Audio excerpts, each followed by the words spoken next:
Hey everyone, Tim here from SnapAttack. Let's dig into this week's threat snapshot. So up first, we're going to cover R7's mid-year threat review. And I always find these sort of documents interesting because it really summarizes the sort of activities that their analysts are seeing out in the field. So this mid-year threat review covers the first half of the year from January to June. Some of the things their team tracked were over 1,500 ransomware incidents, 79 state-sponsored or nation-state adversary attacks, and a lot of vulnerabilities that they use to gain initial access and also move throughout networks. So we're going to take a little look at the mid-year review. And one of the things that I always find difficult with these is how can I actually make this actionable? It's always interesting to kind of see some of the trends, but how do we go ahead and how do we say, hey, I'm defended against, this sort of vulnerability? So we'll take a look here, vulnerability intelligence for the first half of the year. We've covered several of these already in past snapshots. 3CX desktop application, MoveIt, PaperCut, just to name a few. Feel free to go back through and watch those. But like, what if we had a new one that came out, or what if there was another one on this list and, my boss came to me and said, all right, I need to cover all of these vulnerabilities and make sure that these, we either had patches for or we have detection coverage for, just in case if, server didn't get patched or it was incorrectly applied, it was missed, that sort of scenario. So we're going to take a look at one that we haven't covered here. This is going to be CVE 2022-36537, and it's a vulnerability in ConnectWise. So this vulnerability has been out for a while, obviously with the CVE 2022 date on there. This was from last year. Some interesting stuff. So yeah, back in May 2022, this started. Lockbit Group was using this in October. This was from Huntress. And earlier this year, you're going to see that CISA added this to the known exploited vulnerabilities catalog. And again, they mentioned in that this type of vulnerability is a frequent attack vector for cyber actors and poses significant risk to federal enterprise.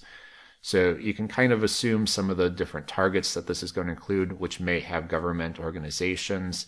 And, like this was earlier this year, there were still 3,500 or more of these servers running open on the internet, according to, scanners like Shodan. So, this is one of those things where, again, it is widely seen, widely used. So how do we go ahead? How could we make this, actionable? So there is public proof of concept exploit code.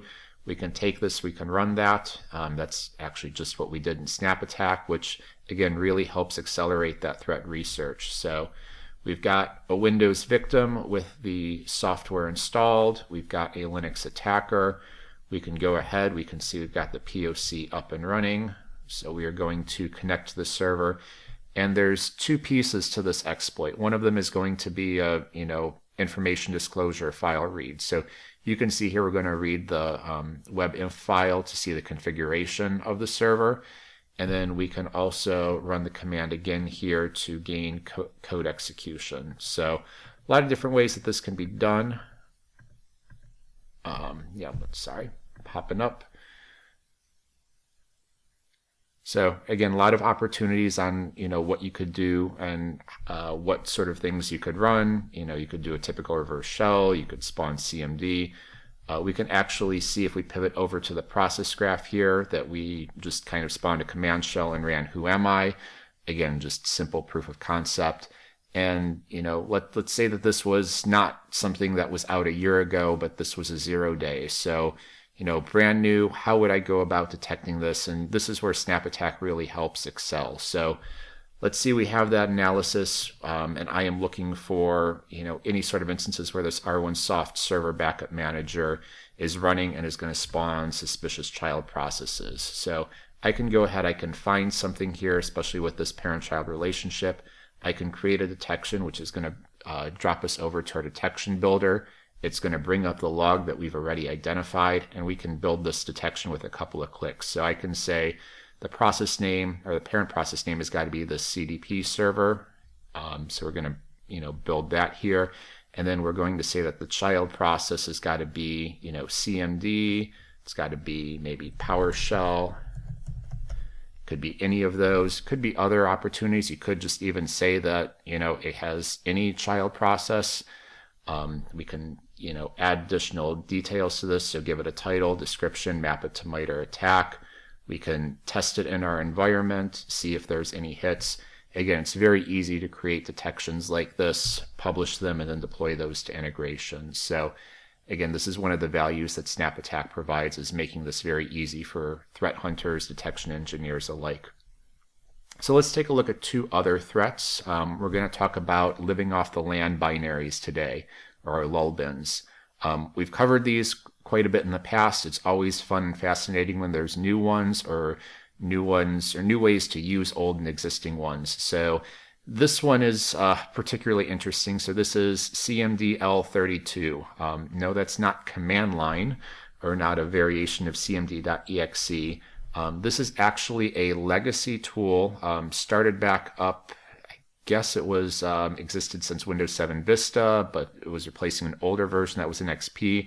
And this was for downloading phone book profiles. So back in the day when you had dial-up and you had to connect to various servers, this was a tool to help with that. So it's still shipped on Windows, and it's a stealthy way to download files. So if you're familiar with certutil as a Lolbin, this is a very similar way where you could download Mimikatz, you could download other payloads, again, getting around application whitelisting to download these files. So this is, again, a very interesting tool.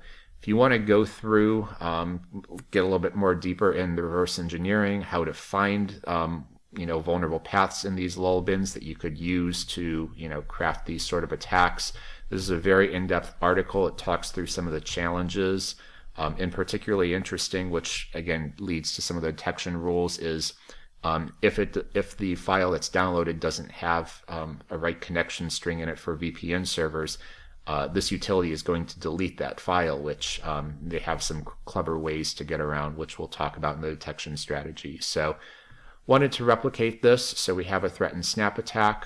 We can see what this execution looks like. So let me back the video up a little bit and we'll play. So we've moved to a download directory, and the first thing that you're going to see is we're going to use the iCalcs to set the ACLs on this directory, and you're going to see that we're basically not allowing any file deletion. Again, that's that little trick that we're going to use to make sure that the downloaded file doesn't get deleted, because it's not going to contain that string. You can see some of the information here that we piped out to a file. So this is the configuration information, and again, the video is going faster, but we ran CMDl32, and we were able to download Mimikatz with that file, and we can see that this was run, and that also wasn't deleted, from that download directory. So mission successful. Different detection opportunities here. Let's talk through a couple of these. So one of them obviously is going to be looking for suspicious process events around this. So I would probably say anytime CMDl32 is launched in the network would be suspicious, but if you're using those command lines for the VPN and the LAN, and you're using that to download, specify that config to download, that would be an interesting detection opportunity, especially if you have command line data. Another interesting opportunity is to see if this is going out and making any network events. So that would be like a sysmon event type 3. That means that it is going out, reaching out to the internet to download those files. So that would be another strategy. Third opportunity here, like we mentioned, we are setting some ACLs on a directory to make sure that our file that's downloaded doesn't get removed.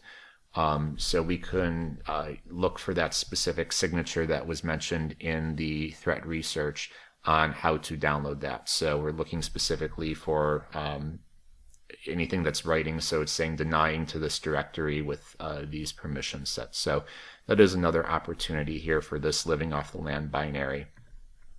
Also, let's cover one more. So this one from NAS, and this is with BgInfo. BgInfo has been part of the living off the land binaries for a while. This is, again, just a new variant where you can use information in the registry, and you'll see a couple of examples here where you can specify custom VBS to run a script, or you can even use WMI queries here. So a couple of opportunities here. Again, definitely take a look at the research if you want to see a little bit more of the inner workings. We're going to demonstrate this here in SnapAttack. So we've got this up here. We've got BgInfo. We're going to add the registry key here for custom VBS. And then we are going to just launch BgInfo. That's going to launch that VBS file that we have, which we just have a very simple one that's going to spawn calc. You'll see we can do a task list, find string, calc is running.